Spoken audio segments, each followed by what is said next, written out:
ઓમ શાંતિ। આજે આપણે એક એવી વાત સાંભળીશું કે જે વાર્તા ઉપરથી આપણને આપણો સત્ય પરિચય ખબર પડે। તો આ વાર્તા છે એક નાનકડા બાળકની અને એના જીવન પરિવર્તનની। એ બાળક બગીચામાં એક પતંગિયાની પાછળ દોડી રહ્યું હતું।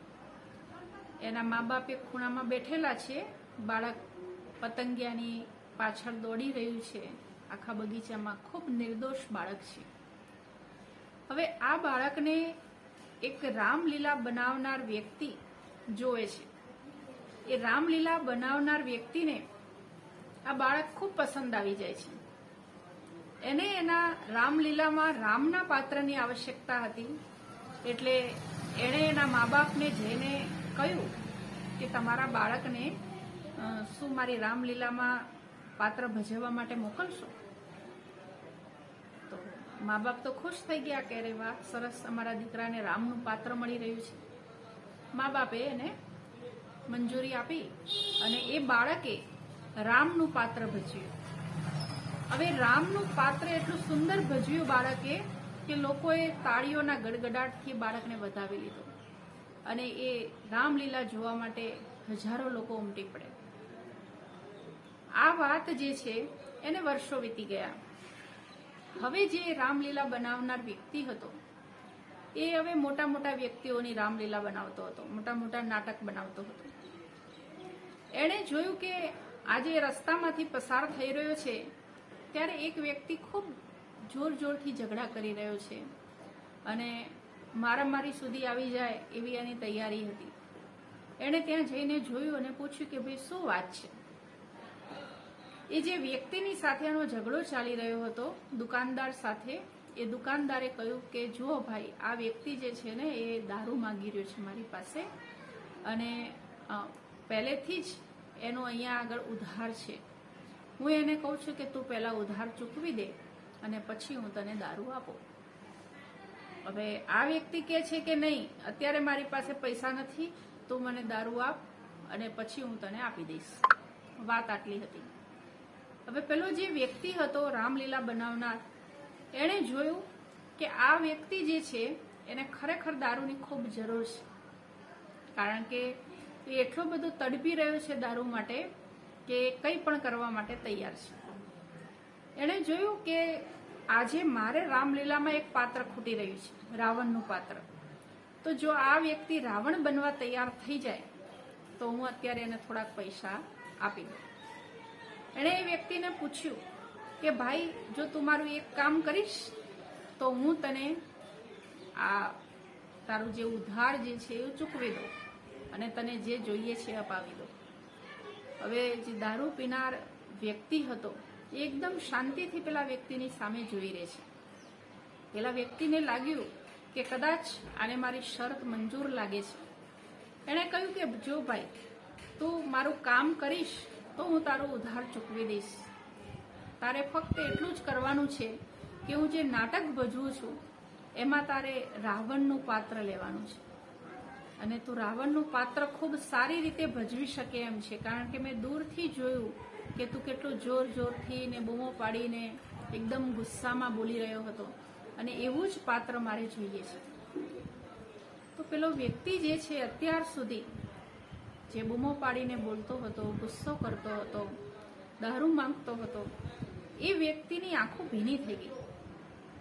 હવે આવું દ્રશ્ય જોઈ અને પેલો જે રામલીલા બનાવનાર વ્યક્તિ, નાટકકાર વ્યક્તિ જે હતો, એને બહુ નવાઈ લાગી કે આટલો ક્રૂર વ્યક્તિ જે અત્યાર સુધી કેટલી ગાળો બોલી રહ્યો હતો, તોછડાઈથી વાત કરી રહ્યો હતો, અને અચાનક આને શું થઈ ગયું કે અચાનક આની આંખો ભીની થઈ ગઈ। એણે એ વ્યક્તિને પૂછ્યું કે શું થયું ભાઈ, તને મારી શરત મંજૂર નથી કે તું નથી બનવા માંગતો, મારા નાટકમાં પાત્ર ભજવા નથી માંગતો?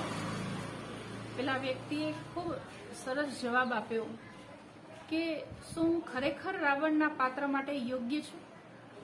પેલા ભાઈએ નિર્દોષતાથી જવાબ આપ્યો કે હા, ખૂબ સુંદર તું પાત્ર ભજવી શકીશ, તારા જેવું પાત્ર બીજું કોઈ નહીં ભજવી શકે। તો પેલા વ્યક્તિએ કહ્યું કે તમે મને ભૂલી ગયા છો, પરંતુ હું તમને નથી ભૂલી શક્યો. પેલા વ્યક્તિએ કહ્યું કે શું વાત કરે છે, શેની વાત કરે છે, તું મને કહે તો ખરા.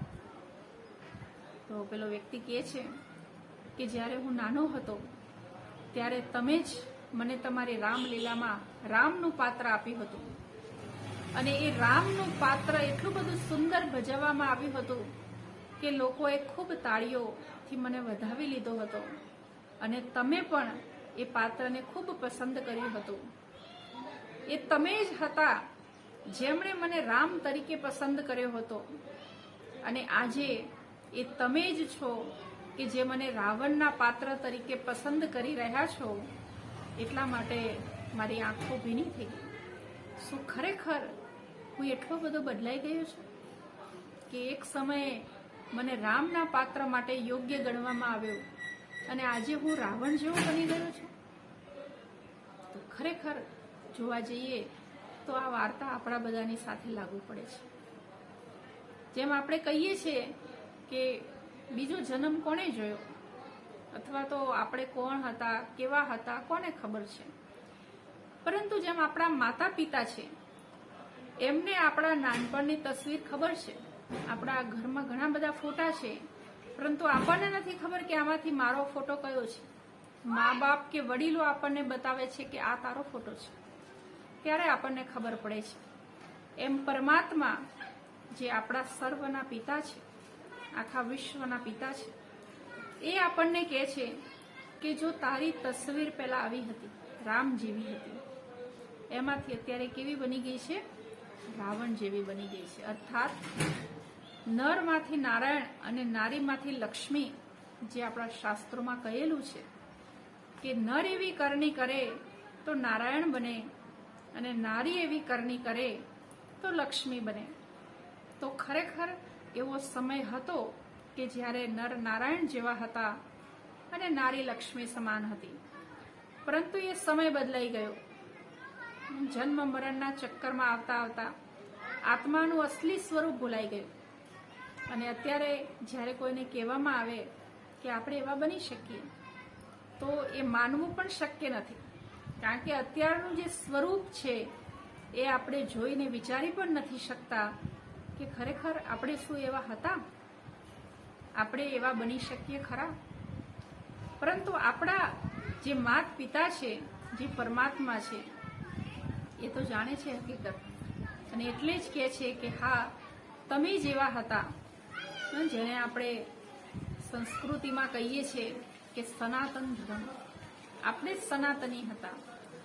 સનાતન મતલબ જેનો ક્યારે વિનાશ નથી થતો, જે આત્માના મૂળ ગુણો હતા, શાંતિ, પ્રેમ, પવિત્રતા, આનંદ, સુખ, જ્ઞાન, એ બધા ગુણોથી આત્મા ભરપૂર હતી. આજે પણ આત્મામાં એ ગુણો છે, પરંતુ એ ગુણો દબાયેલા છે.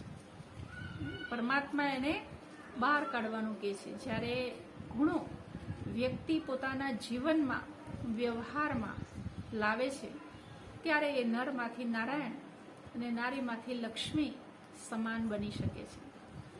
તો ફક્ત આપણે વાર્તા સાંભળી અને ખુશ નથી થવાનું. જેમ એક વ્યક્તિનું આપણે જીવન જોયું કે એ બાળક હતો ત્યારે કેટલો નિર્દોષ અને નિષ્કલંક હતો કે એને જોઈને તરત જ પેલા રામલીલા બનાવનાર વ્યક્તિને એમ લાગ્યું કે આ રામ માટે બરોબર યોગ્ય છે, આને રામ જ બનાવી શકાય. અને એ જ વ્યક્તિ જ્યારે વર્ષો વીતી ગયા અને એનું જીવન આખું બદલાઈ ગયું, ત્યારે એ જ વ્યક્તિને પેલા નાટ્યકારે શું બનાવ્યો? રાવણના પાત્ર માટે યોગ્ય બનાવ્યો.